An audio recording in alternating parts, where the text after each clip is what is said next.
Assalamualaikum warahmatullahi wabarakatuh.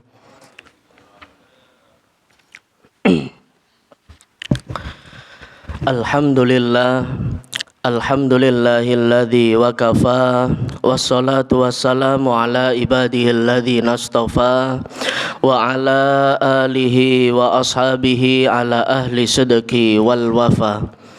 Asyhadu an la ilaha illallah wahdahu la syarikalah, wa asyhadu anna Muhammadan abduhu wa rasuluh. Allahumma salli wa sallim wa barik ala nabiyyina Muhammad wa ala alihi wa ashabihi ajma'in. Qala Allah ta'ala fil Qur'anil Karim, a'udzu billahi minasyaitonir rajim. Bismillahirrahmanirrahim. Ya ayyuhalladzina amanu taqullaha haqqa tuqatih wa la tamutunna illa wa antum muslimun.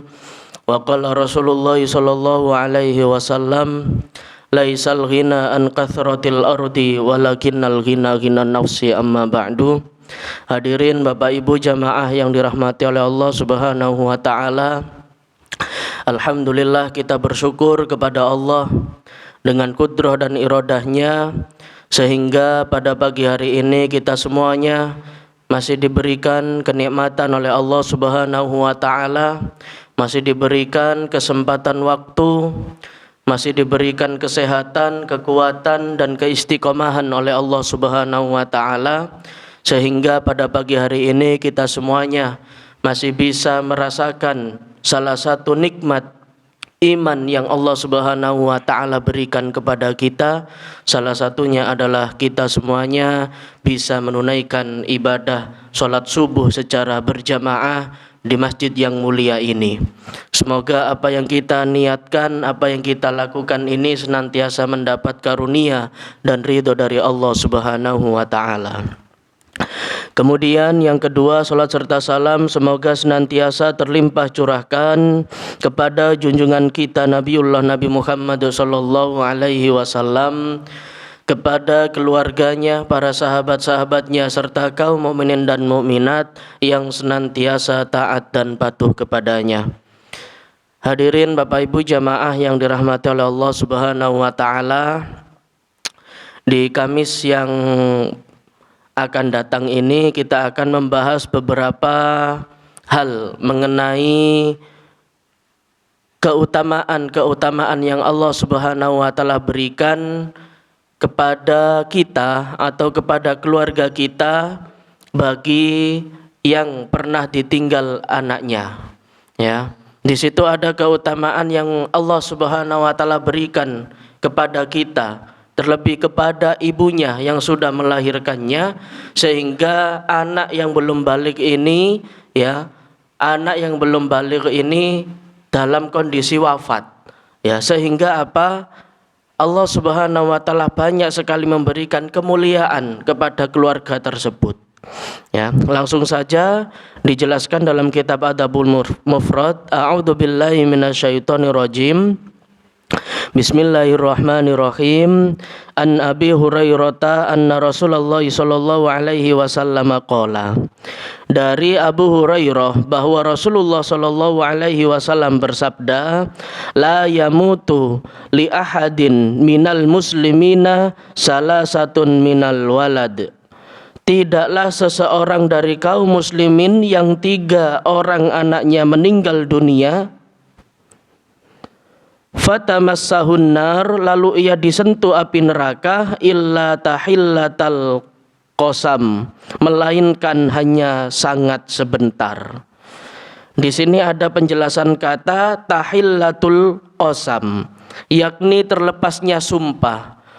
Maknanya adalah sangat sebentar saat mendatanginya. Dan inilah yang Allah Subhanahu wa taala berikan kepada keluarganya.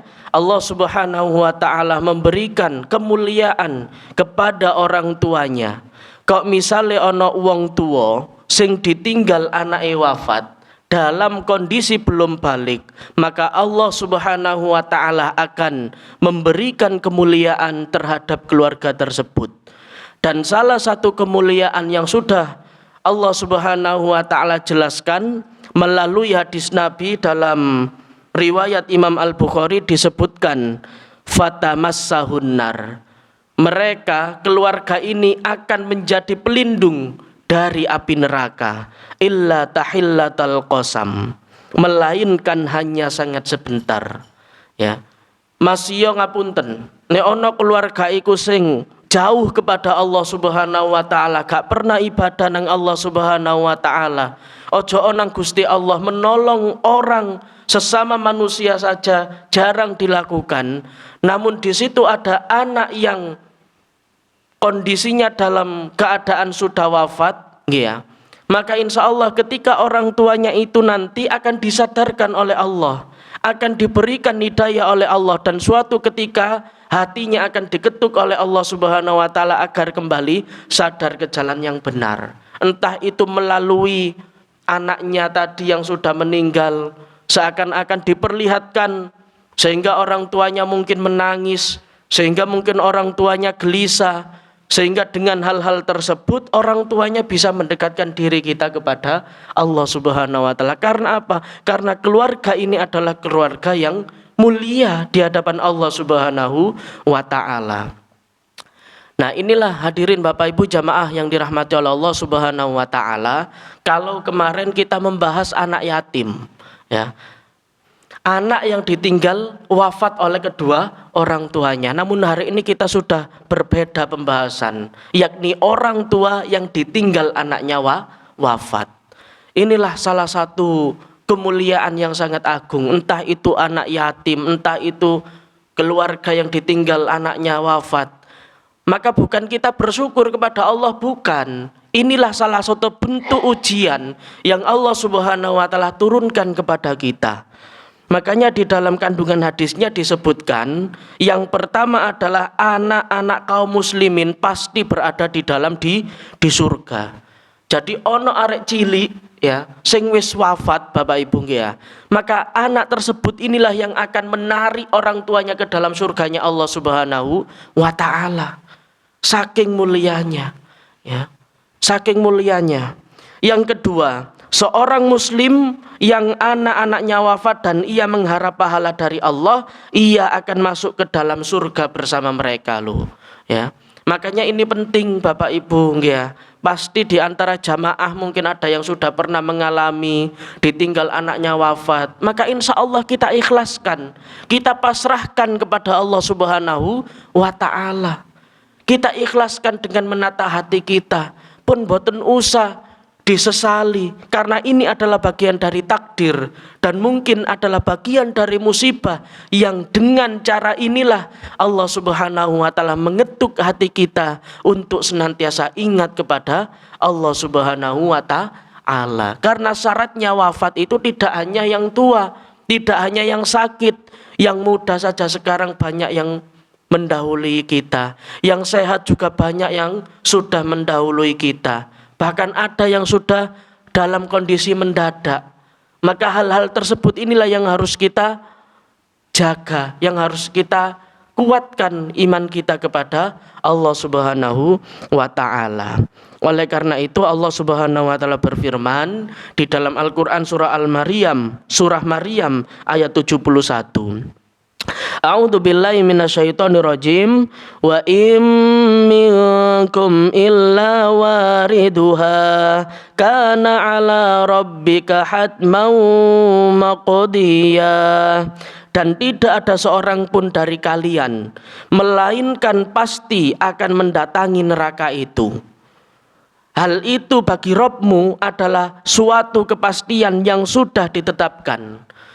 Jadi di dalam Al-Quran surat Maryam ayat 7 ini wis disebutkan Bapak Ibu, pasti semua manusia akan ngincipin neraka Gusti Allah Subhanahu wa taala, pasti, kecuali bagi orang-orang yang sudah dijamin oleh Allah Subhanahu wa taala masuk ke dalam surganya Allah Subhanahu wa taala. Hal ini bagi Rabbmu adalah suatu kepastian yang sudah ditetapkannya. Namun Allah Subhanahu wa taala Maha Pengampun, Maha Bijaksana, sehingga dosa-dosa yang sudah pernah kita lakukan, kezaliman-kezaliman yang sudah pernah kita lakukan, insya Allah akan dirontokkan oleh Allah Subhanahu wa taala, akan diampuni oleh Allah Subhanahu wa taala melalui kita banyak beribadah, melalui kita banyak beramal soleh, dan melalui kita banyak beristighfar kepada Allah Subhanahu wa taala. Inilah pentingnya gambaran bagi orang-orang yang hari ini masih dikuatkan imannya oleh Allah Subhanahu wa taala, termasuk bagi jenengan yang sudah ditinggal wafat, yang sudah mendahului anaknya, termasuk keimanan kita ditempa oleh Allah Subhanahu wa taala. Apakah dengan ujian tersebut kita semakin sabar kepada Allah, kita semakin ingat kepada Allah, ataukah justru kita akan menyesal, ataukah justru kita akan jauh dari Allah, atau justru kita tidak ingat kepada Allah Subhanahu wa taala. Semuanya ada hikmahnya. Kita diberi musibah, ada hikmahnya. Kita diberi cobaan hidup, di situ ada hikmahnya. Dan Allah Subhanahu wa taala ingin agar kita semuanya kembali kepada Allah Subhanahu wa taala, sehingga dengan ujian tersebut Allah Subhanahu wa taala akan berikan solusi yang terbaik untuk kita semuanya. Nah, ini ada sabda Nabi Muhammad SAW dalam lanjutan hadisnya tadi, ya. A'udzubillahi minasyaitonirrajim. Perawinya sama, an Abi Hurairah, dari Abu Hurairah. Annamra'atan atatin Nabi sallallahu alaihi wasallam. Seorang wanita yang mendatangi Nabi Muhammad sallallahu alaihi wasallam bisaibin faqalat, membawa seorang anak, lalu dia berkata, ud'u lahu, doakanlah dia. Faqad dafantu salasa, aku telah mengubur 3 anak. Faqala, maka Nabi Muhammad SAW bersabda, akhtadorti bikhidorin sadidin minan nar, engkau telah memagari diri dari api neraka dengan sesuatu tembok pelindung yang sangat kuat. Loh, ini lanjutan hadisnya Bapak Ibu ya. Jadi ada sahabat Nabi Muhammad SAW dikisahkan ya dalam hadisnya, Abu Hurairah mendatangi wanita, menemui salah seorang wanita ya, di mana wanita tersebut ditinggal 3 anaknya. Apa kata Nabi Muhammad SAW? Ud'u lahu, doakanlah mereka. Ya, tetap tugas kita sebagai orang tua, tugas kita sebagai makhluk yang masih hidup, yang dikaruniai oleh Allah Subhanahu wa taala akal dan pikiran, tetap kita disuruh untuk mendoakan anak-anak kita, disuruh mendoakan keluarga kita yang hari ini sudah mendahului kita. Meskipun anak itu belum balik, tetap Allah Subhanahu wa taala ingin agar kita semuanya berdoa kepada Allah.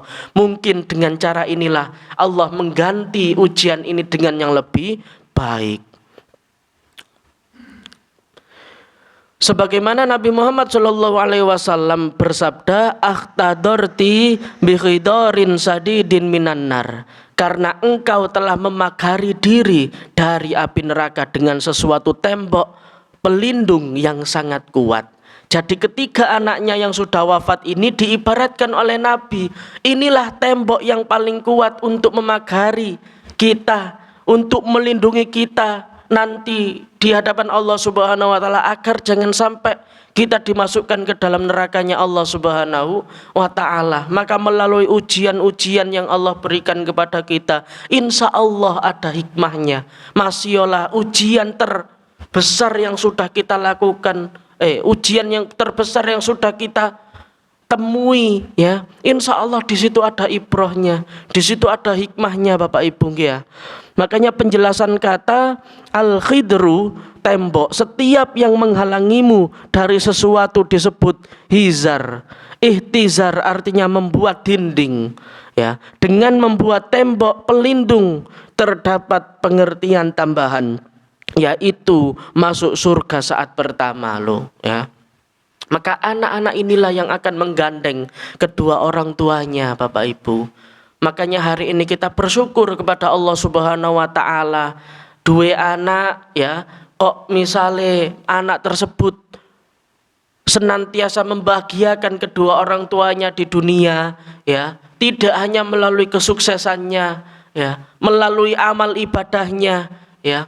Termasuk sabda Nabi, awwaladin solihin yada'ulah, anak soleh yang senantiasa mendoakan kedua orang tuanya. Ini salah satu anak kriteria anak soleh yang senantiasa mendoakan kedua orang tuanya.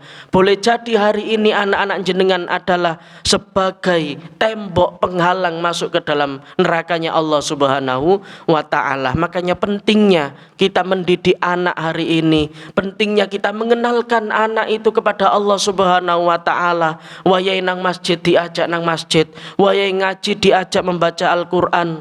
Apa mana iki kate Ramadan ya, pasti di situ ada banyak amal ibadah yang bisa kita lakukan, yang harus kita kerjakan bersama keluarga kita. Maka insya Allah dengan ajakan jenengan, dengan dorongan jenengan inilah anak itu akan menjadi baik dan akan menjadi solih. Bahkan dikatakan oleh Nabi Muhammad SAW, bagi keluarga yang ditinggal anaknya wafat, yang sudah mendahului kedua orang tuanya, kata Nabi Muhammad SAW, sigharukum da'amidul jannah, maka anak-anak kecil kalian adalah makhluk-makhluk kecil di surganya Allah Subhanahu wa ta'ala. Inilah hadirin Bapak Ibu jamaah yang dirahmati oleh Allah Subhanahu wa ta'ala. Hari ini kita sudah mendapat banyak motivasi. Salah satunya adalah dalam kitab Adabul Mufrad. Oleh karena itu kita ambil intisari-intisari yang sudah kita kaji bersama ya. Ketika hari ini ada anak yang sudah mendahului kita, disitulah Allah uji kepada kita, maka disitulah Allah berikan ganjaran yang terbaik untuk kita. Bahkan anak-anak inilah yang akan menjadi penolong syafaat kita nanti kelak di hari kiamat. Hadirin Bapak Ibu jamaah yang dirahmati oleh Allah Subhanahu wa ta'ala, inilah kita harus senantiasa kuat dalam menghadapi musibah. Yang pertama. Yang kedua, jadikan anak-anak kita sebagai ladang pahala kita untuk senantiasa mendidik dan mengajak kepada kebaikan. Dan yang ketiga adalah seberat apapun ujian yang sudah pernah kita lakukan, yang sudah pernah kita temui, maka insya Allah seberat ujian yang sudah kita lakukan, insya Allah di situ ada solusi yang Allah berikan untuk kita semuanya. Termasuk ada fadilah yang bisa kita lakukan, yang bisa kita ambil dengan harapan agar Allah Subhanahu wa ta'ala menguatkan keimanan dan ketakwaan kita kepada Allah Subhanahu wa ta'ala. Hadirin Bapak Ibu jamaah yang dirahmati oleh Allah Subhanahu wa ta'ala, alhamdulillah Rabu kemarin kita semuanya sudah menjalankan salah satu kewajiban kita sebagai warga negara yang baik, yakni memilih pemimpin. Maka kita harus berharap kepada Allah Subhanahu wa ta'ala, berdoa kepada Allah Subhanahu wa ta'ala, sapa wong sing bakal mimpin Indonesia, maka insya Allah orang tersebut adalah orang yang sudah dipercaya oleh Allah Subhanahu wa ta'ala, dan orang tersebut sudah menjalankan amanah sesuai dengan visi misinya. Maka kita sebagai orang-orang yang beriman, kita sebagai orang-orang atau warga negara Indonesia yang baik, tetap untuk ikhtiar, karena hari perhitungan suara terakhir hari ini nggih ya Bapak Ibu nggih ya. Insya Allah tidak menutup kemungkinan pemimpin hari ini yang sudah kita pilih, yang sudah kita coblos, besar kemungkinan akan jadi. Maka dengan harapan, dengan ikhtiar kita kemarin ya, yang dikuatkan dengan doa kepada Allah Subhanahu wa ta'ala, agar Allah Subhanahu wa ta'ala kabulkan hajat kita bersama, dan agar siapapun yang terpilih menjadi pemimpin bangsa ini agar dikuatkan amanahnya oleh Allah Subhanahu wa ta'ala sesuai dengan janjinya, sesuai dengan visi misinya dan harapan terbesarnya. Gitu nggih Bapak Ibu nggih. Maka kita berdoa hari ini ya, mengharap kepada Allah Subhanahu wa taala, menundukkan sejenak dengan harapan agar Allah Subhanahu wa taala mengabulkan doa dan permohonan kita kepada Allah Subhanahu wa taala. Allahumma shalli ala Muhammad wa ala ali Muhammad walhamdulillahi rabbil alamin. Hamdan syakirin, hamdan na'imin, hamdan yafi ni'amahu wa yukafi mazidah. Ya Rabbana lakal hamdu kama yanbaghi li jalali wajhikal karimi wa adimi sultanik. Allahumma ufir lil mu'minina wal mu'minat wal muslimina wal muslimat al ahya'i minhum wal amwat innaka sami'un qaribun mujibu da'wat. Allahumma inna nas'aluka ya Allah al-ahad as-samad alladzi lam yalid wa lam yulad wa lam yakul lahu kufuwan ahad. Allahumma iftah lana abwabal khair wa abwabal barakah wa abwaban ni'mah wa abwabal rizqi wa abwabal quwwah wa abwabas sihah wa abwabas salamah wa abwabal afiyah wa abwabal jannah. Allahumma afina min kulli bala'i dunya wa adzabil akhirah wasrif anna bihaqqil qur'anil azim wa nabiyyikal karim syarrad dunya wa adzabal akhirah. Ghafarallahu lana wa lahum birahmatika ya arhamar rahimin. Subhana rabbika rabbil izzati amma yasifun wa salamun alal mursalin walhamdulillahi rabbil alamin. Demikian Bapak Ibu yang dapat saya sampaikan. Inilah salah satu hikmah yang bisa kita ambil bersama dengan harapan agar kita semuanya masih diberikan kekuatan, kesehatan dan keistiqomahan oleh Allah Subhanahu wa taala. Hadanallahu wa iyyakum ajma'in wal afu minkum. Assalamualaikum warahmatullahi wabarakatuh.